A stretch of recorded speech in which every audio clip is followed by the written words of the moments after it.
अनुगमन वेग के आधार पर ओम के नियम की उत्पत्ति या ओम के नियम को सत्यापन कीजिए या ओम के नियम की व्याख्या कीजिए।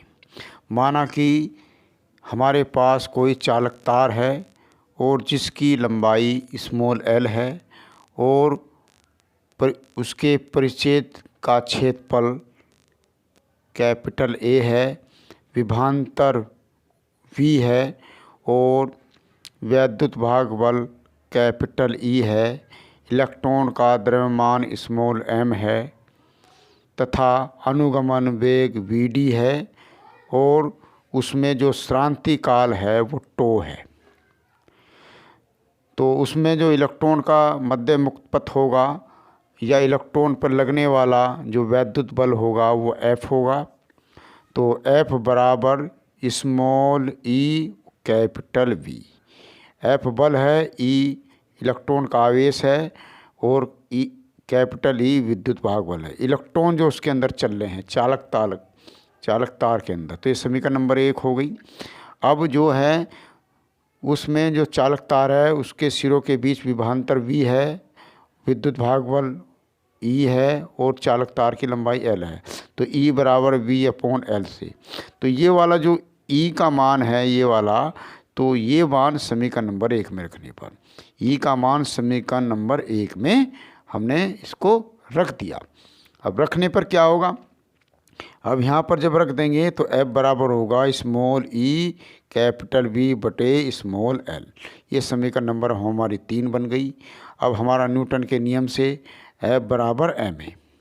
तो ये वाला जो है समीकरण नंबर 3 और ये समीकरण नंबर 4। तो ये एफ का मान यहाँ पे भी एफ है और यहाँ पे भी एफ है। तो एफ का मान समीकरण नंबर 3 में रख देंगे। जब समीकरण नंबर 3 में रख देंगे तो क्या होगा, यहाँ पर रख देंगे ये वाला एफ का मान यहाँ रख देंगे। तो एम ए बराबर ई वी बटे स्मॉल एल, ये वाला मान हमने यहाँ पर रख दिया। तो क्या हुआ, और ये एम इसके नीचे आ जाएगा। जब इसके नीचे आया तो ये ए का मान हुआ स्मॉल ई कैपिटल वी बटे स्मॉल एल, स्मॉल एम बटे और स्मॉल एम स्मॉल एल, ये नीचे होंगे। ये समीकरण नंबर हमारी 5 हो जाएगी। अब श्रांति काल क्या है, लगातार जो एक चालक तार है उस चालक तार के अंदर इलेक्ट्रॉन लगातार बार बार टक्कर कर रही, किन्हीं दो क्रमागत इलेक्ट्रॉनों की टक्करों के बीच जो समय लगता है उसको श्रांति काल कहते हैं। इसे टो से प्रदर्शित करते हैं। प्रारंभिक स्थिति में जो इलेक्ट्रॉन था उसका प्रारंभिक वेग u बराबर v, u बराबर 0 था, रुका हुआ था, और जो उसके अंदर चला वो किस वेग से चला, अंतिम वेग से v बराबर वी डी अनुगमन वेग से चला। और उसका जो t है समय, दो क्रमागत टक्करों के बीच समय अंतराल जो है समय की जगह टो लिखेंगे और त्वरण तो ए रह गई।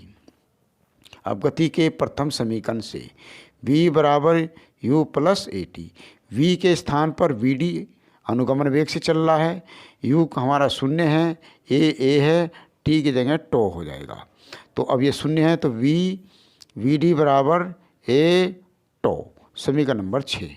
अब ये जो वी डी है इसका जो ए है यहाँ पर, ये वाला ए, इसका मान कहाँ से लेंगे, ये हमें दिखाई दे रहा है ये वाला समीकरण नंबर किससे लेंगे, 5 से। ये तो समीकरण 5 से ये वाला मान ठा के हमने यहाँ पर रख दिया। तो ए का मान जो है 5 से 6 में रखने पर तो क्या हो जाएगा, तो यहाँ पर हमने ये ए के स्थान पे ये वाला मान रख दिया।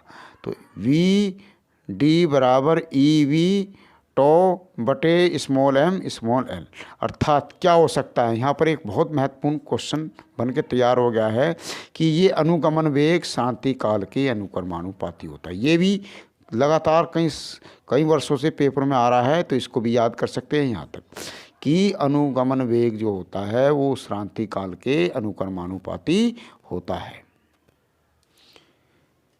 चालक में बहने वाली धारा, तो चालक में बहने वाली धारा स्मॉल आई बराबर होगा, स्मॉल आई बराबर N E A V D. अब यहाँ पर जो ये मान है ये धारा में वी डी का मान कहाँ से ले लेंगे, 7 से ले लेंगे। तो वी डी का मान कितना है बताओ, ई वी टो बटे एन एल एम एल ये है। अब ये वाला जो मान है ये हमने कहाँ रख दिया, यहाँ पर रख दिया, इस वी डी के स्थान पर, समीकरण नंबर 7 से।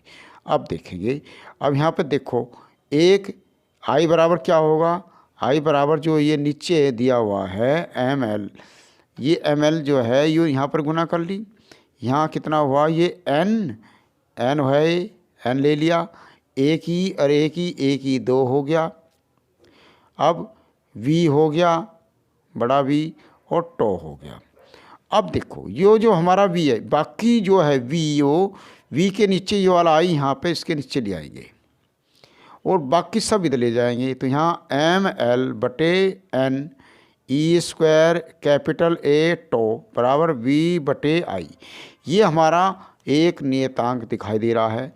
नियतांक का मतलब ये प्रतिरोध हो सकता है, ये दिया हुआ प्रतिरोध आर हो गया, तो ये आर हो गया, तो ये आर का मान रख देंगे यहाँ पर, इसका मान जो है आर है तो रख देंगे। ये ओम का नियम हो गया, ओम का नियम है आर बराबर वी अपॉन आई, ओम का नियम सत्यापित हो गया, इसे ही ओम का नियम कहते हैं। इसको अच्छी तरह से याद करेंगे और ये बहुत ही महत्वपूर्ण क्वेश्चन है।